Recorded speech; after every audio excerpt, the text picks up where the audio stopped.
செல்ல குழந்தையே, இன்று உன் அப்பன் உன் முன்னால் கொண்டு வந்திருக்கின்ற இந்த செய்தி உன்னுடைய மனதிற்கு மிகுந்த நெருடலை ஏற்படுத்தலாம். ஏனென்றால் இன்று உன் அப்பன் உனக்கு சொல்ல வந்தது உன்னுடைய உணர்வுகளோடு விளையாடக்கூடிய ஒரு செய்தி. ஆனால் கேட்டு முடித்து விட்டாயானால் இதில் உனக்கு மிக பெரிய தெளிவு கிடைத்து விடும்.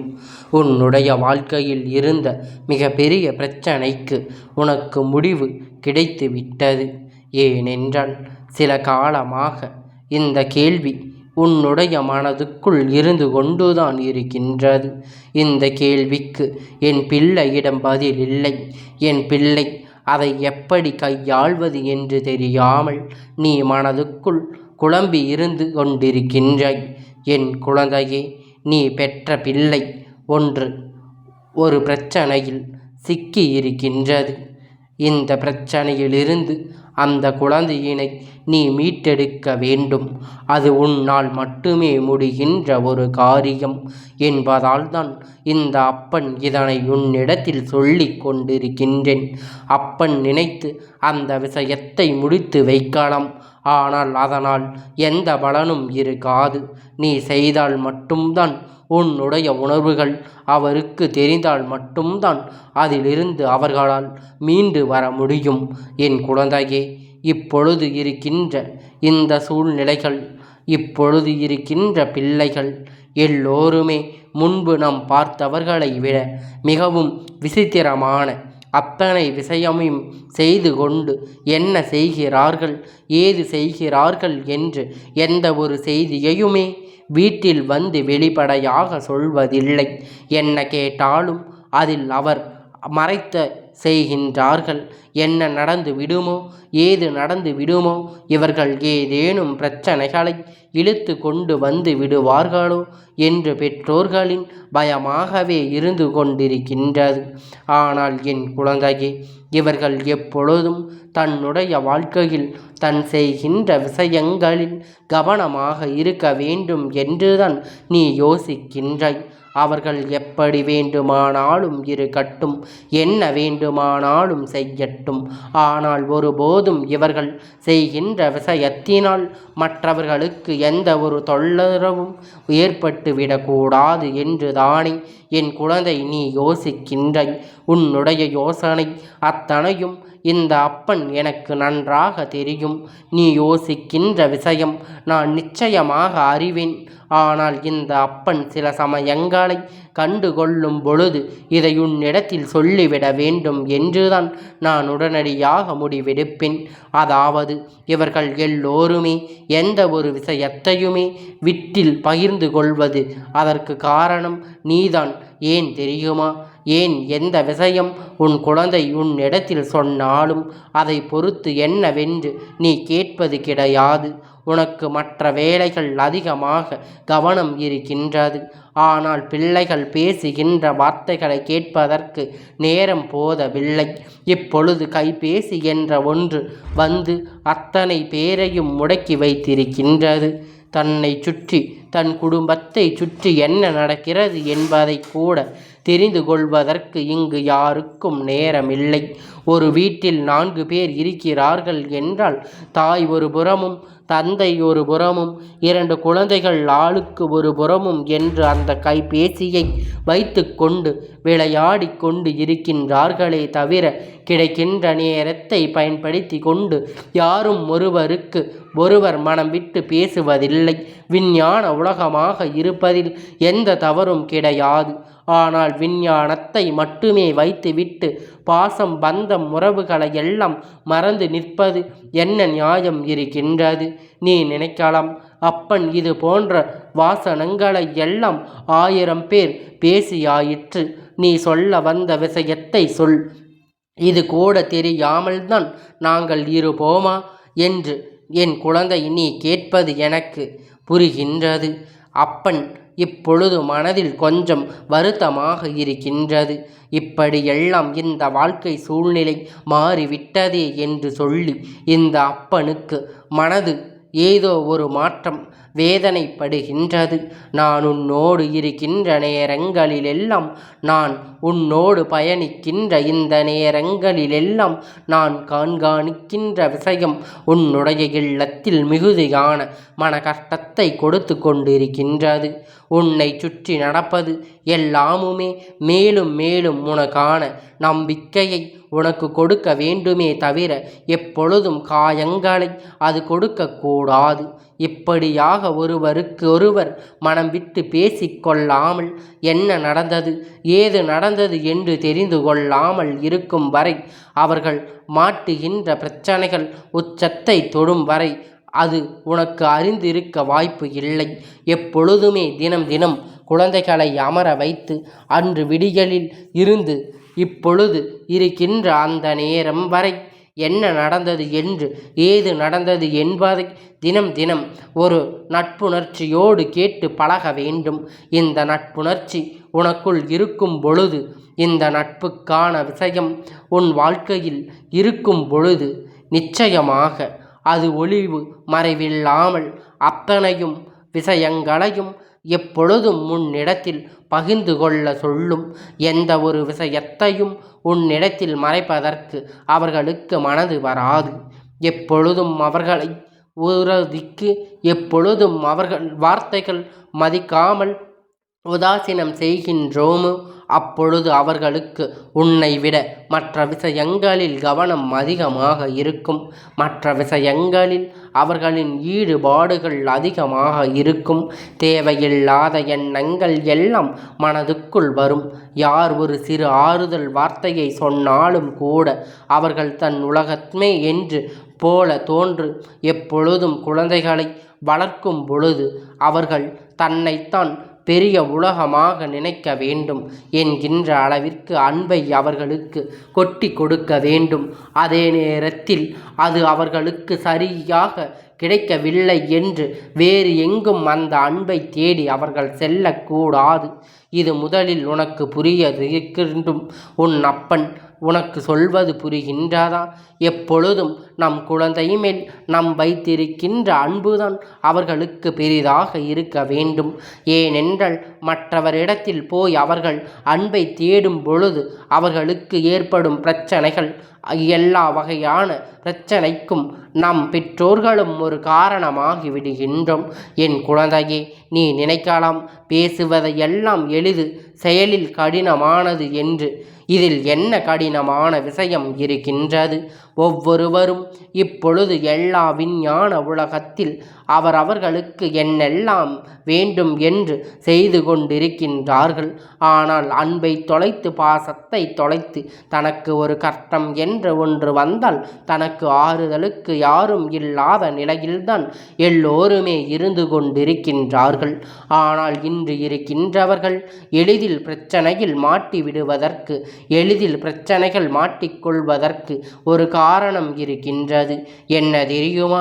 அடுத்தவர்கள் பேசுகின்ற வார்த்தைகளை அப்படியே நம்பி விடுகின்றார்கள்.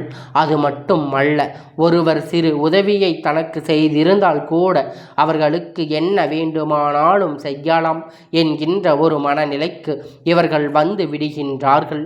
நமக்கு அன்று கஷ்டப்படும் போது உதவி செய்தவர்கள் என்று சொல்லி அவர்களுக்கு எப்பேற்பட்ட பிரச்சனை வந்தாலும் அதனால் தனக்கு என்னவானாலும் பரவாயில்லை, நம்மைதான் முன் நின்று அவர்களுக்கு நல்லது செய்ய வேண்டும் என்கின்ற மனநிலைக்கு இவர்கள் வந்து விடுகின்றார்கள். தன்னோடு இருக்கின்றவர்களுக்காக நாம் எதை செய்தாலும் அதை பற்றி பிரச்சனைகள் இல்லை என்று யோசிக்கின்ற மனநிலைக்கு இன்று இருக்கின்ற குழந்தைகள் வந்து விடுகின்றார்கள். தன்னுடைய எதிர்காலமே அதனால் அவர்களுடைய கவலைப்படுத்துகின்றார்கள். என் குழந்தை, தேவையில்லாத நட்புகள், தேவையில்லாத பழக்க வழக்கங்கள், வீட்டில் இருப்பவர்களுடைய சரியான நட்பு கிடைக்காமல் போவதுதான் வந்து என்பதை முதலில் நீ புரிந்து கொள்ள வேண்டும். சரியானபடி நல்ல நட்போடு இவர்களுக்கு பழக்கம் இருந்தோமானால் என்ன நடந்தாலும், எந்த விஷயம் வந்தாலும் அதை ஒன்று விடாமல் உனக்கு நிச்சயமாக இவர்கள் சொல்லி இருப்பார்கள். எந்த ஒரு ஒளிவு மறைவும் இல்லாத ஒரு நிலை இவர்களுக்கு உருவாகி இருப்பார்கள். அப்படி இருந்து விட்டோமானால் இனி உன்னை சுற்றி நடக்கின்ற எந்த ஒரு விஷயங்களையும் நிச்சயமாக உன்னுடைய புரிதலுக்குள் வந்துவிடும். இக்கால தலைமுறையை கையாள்வது கடினமான ஒரு காரியமாகிவிட்டது. அவர்கள் மனதுக்குள் என்ன இருக்கிறது என்பதை உன்னால் கணக்கிடவே முடியாது. அதனால் எப்பொழுதும் நட்போடு அவர்களின் பழக்க வேண்டும். தேவைக்கு தகுந்தாற் போல பேசுவது, தேவை இல்லை என்றவுடன் அவர்களிடம் பேச்சை கேட்காமல் அவர்கள் தள்ளி விடுவதும் ஒருபோதும் இருக்கக்கூடாது. காலையிலிருந்து இரவு வரையிலும் அவர்கள் என்னவெல்லாம் செய்கிறார்கள், யாரோடு பேசுகிறார்கள், எங்கு சென்றார்கள் என்பது போன்ற விஷயங்களையெல்லாம் அவர்கள் இடத்தில் இருந்து உன்னிடத்தில் சொல்ல வரும்பொழுது அதை என்னவென்று செவி கொடுத்து கேட்க வேண்டும். உனக்கு வேலை அதிகமாக இருக்கிறது என்பதற்காக, உனக்கு சூழ்நிலை சரியில்லை என்பதற்காக இவர்களை மட்டும் ஒருபோதும் நீ விட்டுவிடக்கூடாது. இவர்கள் உன்னுடைய வாழ்க்கையில் எத்தனையோ முக்கியமானவர். அப்படி இருக்கும் பொழுது எக்காரணத்தை கொண்டும் என்ன ஒரு பிரச்சனை வந்தாலும் நிச்சயமாக அதனை கண்டுகொள்ளாமல் விட்டுவிடக்கூடாது. இப்பொழுது உன்னுடைய குழந்தை ஒரு ஆபத்தில் சுக்கி இருக்கிறது என்றால் அதற்கு என்ன காரணம் என்று யோசித்து பார்த்தாயானால், என் குழந்தை, அப்பன் சொல்கின்ற வார்த்தை நம்பினால் மட்டுமே கேட்க வேண்டும். ஏதோ அப்பன் கதை விட்டு கொண்டிருக்கின்றார் என்று சொல்லி நீ கேட்காமல் போய் செல்வதில் இருக்கின்ற ஆழம் என்னவென்று உனக்கு புரியாது. நான் சொல்வதில் இருக்கின்ற உண்மை எதுவுமே உனக்கு தெரியாது. என் குழந்தையே, இவர்கள் இன்னொருவருக்கான ஒரு விஷயத்தை செய்ய போகும்போது இப்பொழுது ஒரு சிக்கலில் மாட்டிக்கொண்டிருக்கின்றார்கள். ஒரு பிரச்சனை இவர்களை தொடர்ந்து வந்து கொண்டிருக்கின்றது.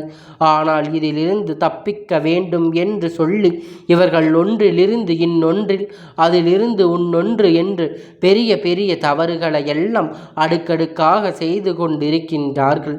நாம் சொல்லும் பொழுது இது ஒரு சிறிய பிரச்சனையாக தோன்றலாம். ஆனால் எதுவாக இருந்தாலும் இப்படித்தான் ஆரம்பிக்கும். நாட்கள் செல்ல செல்ல பிரச்சனைகள் பெரிதாகி கொண்டே இருக்கும். கடைசியில் உன்னால் இவர்களை கட்டுப்படுத்தவே முடியாத இடத்திற்கு சென்று விடுவார்கள். இப்பொழுதே சுதாரித்துக்கொள். இப்பொழுதே இவர்களிடத்தில் எப்படி நடந்து கொள்ள வேண்டும் என்பதை தெரிந்து கொள். எந்த காரணத்தை கொண்டும் இவர்களிடத்தில் இருந்து அதிகரிக்க தோரணையை காண்பிக்க கூடாது. நான் உன்னை பெற்றவன், நான் உன்னை பெற்றெடுத்தவன், அம்மா நான் உன்னை பெற்றவன், அப்பா என்று சொல்லி இவர்களிடத்தில் எல்லாம் ஒருபோதும் அதிகாரம் தோரணையை காண்பிக்க கூடாது. அன்பு மட்டும்தான் இவர்களை அடிபணிய வைக்கும். உன்னுடைய பாசம் மட்டும்தான் இவர்கள் உன் பேச்சை கேட்க வைக்கும் என்பதை புரிந்து கொண்டு உன்னுடைய காலங்கள் எல்லாம் முடிந்து விட்டது. அதாவது நீ இந்த வாழ்க்கையில் பட்ட கஷ்டங்கள் எல்லாம் முடிந்து விட்டது. இப்பொழுது உனக்கென வேண்டும் என்று இந்த வாழ்க்கையில் பல நல்ல விஷயங்கள் செய்து கொடுத்து கொண்டிருக்கின்ற நான் நிச்சயமாக இனி உன் வாழ்க்கையில் நல்லதை நடத்தி கொடுப்பேன். உன்னுடைய குழந்தைகள் அவர்களிடத்தில் எப்பொழுதுமே ஒரு வெளிப்படையான அன்பினை கொடுக்க வேண்டும். நீ நினைத்தால் மட்டும்தான் இந்த பிரச்சனை சரி செய்ய முடியும் என்று சொன்னதற்கான காரணம் இப்பொழுது என் குழந்தைக்கு புரிந்தாதா? என் பிள்ளையே, முதலில் மனம் விட்டு பேசுவது மட்டும்தான் எந்த ஒரு பிரச்சனைக்குமே தீர்வு கொண்டு வரும். எப்பொழுதும் இலைமறை காய் போல மனதுக்குள் எதையாவது நினைத்து கொண்டு இருந்தோமானால் நிச்சயமாக இதுவெல்லாம் இந்த வாழ்க்கையில் மேலும் மேலும் உனக்கான பல நன்மைகளை கொடுக்கும் என்பதனை புரிந்து கொள்ள வேண்டும். நம் ஆசைப்பட்டு விட்டது போல நம் வாழ்க்கை மாறவில்லை என்றாலும் நம் குழந்தைகளினுடைய வாழ்க்கையாவது நாம் நல்லபடியாக மாற்ற வேண்டும். எந்த இடத்தில் இவர்களை தவிக்க விடக்கூடாது. எந்த இடத்திலும் இவர்கள் தனக்கு யாரும் இல்லை என்று நினைத்து விடக்கூடாது. என்ன நடந்தது, ஏது நடந்தது என்று சொல்லி நீ உனக்கான வெற்றியை உறுதி செய்திட எப்பொழுதும் போல உன்னுடைய மகிழ்ச்சியை நீ உனதாக்கி தயாராகி இருக்க வேண்டும். உன்னுடைய குடும்பம் மட்டுமல்ல, உன்னுடைய குழந்தைகளின் வாழ்க்கை மட்டுமல்ல, எல்லாமும் உனக்கே இந்த வாழ்க்கையில் உக்கட்டான மகிழ்ச்சியை கொடுக்கும் வேண்டும். உச்சகட்ட மகிழ்ச்சி என்றுதான் இந்த அப்பன் உன்னை எப்பொழுதும் ஆசீர்வதிக்கின்றேன். உன்னுடைய குழந்தை வாழ்க்கையில் ஒரு பிரச்சனை வருகிறது என்றால் அந்த பிரச்சனைக்கு முதலில் சொல்லுகின்ற ஒரு உறவாக நீதான் அவர்கள் கண் முன்னால் தெரிய வேண்டும். அந்த அளவிற்கு நட்போடு அவர்களிடத்தில் நீ பழகினால் போதும். எந்த ஒரு செயலையும் செய்வதற்கு முன்பாக உன்னிடத்தில் அனுமதியை பெற வேண்டும் என்ற எண்ணம் அவர்களுக்கு எப்பொழுதும் தான் வரும். உன்னுடைய நடத்தை தான் அவர்களுடைய செயல்பாடுகள் நிச்சயமாக உறுதிப்படுத்தும். குழந்தைகள் எல்லாவற்றையும் திருத்தி வைப்பது எல்லாம் கைமீறி போன செயல். இப்பொழுது அதுவெல்லாம் என்றென்றுமே பலிக்காகாது. நிச்சயமாக உன்னுடைய அன்பினாலும் உன்னுடைய மனதுக்குள் இருக்கின்ற நல்ல விஷயங்களினாலும் உன்னால் எல்லாவற்றையும் மாற்றிவிட முடியும் என்பதை நீ புரிந்து கொண்டாலே போதும். உன்னால் எல்லா விஷயங்களும் மாற்றிக்கொள்ள முடியும். நினைத்தால் இந்த வாழ்க்கை நீ ஆசைப்பட்டது போல மாறிவிடும். இந்த அப்பன் இன்று சொன்ன விஷயம் நிச்சயமாக உனக்கு புரிந்திருக்கும் என்றுதான் நான் நம்புகின்றேன். ஏனென்றால் இந்த வாழ்க்கையில் நிச்சயமாக சந்தித்த கஷ்டங்கள் அப்படியே நீ யாவாவது கனவாமல் இருக்க என் தங்கமே, இந்த அப்பன் எப்பொழுதும் உன்னை ஆசீர்வதிக்கின்றேன். இந்த அப்பனுடைய ஆசீர்வாதங்கள் என்றென்றைக்கும் உனக்கு முழுமையாக கிடைத்து கொண்டே இருக்கும்.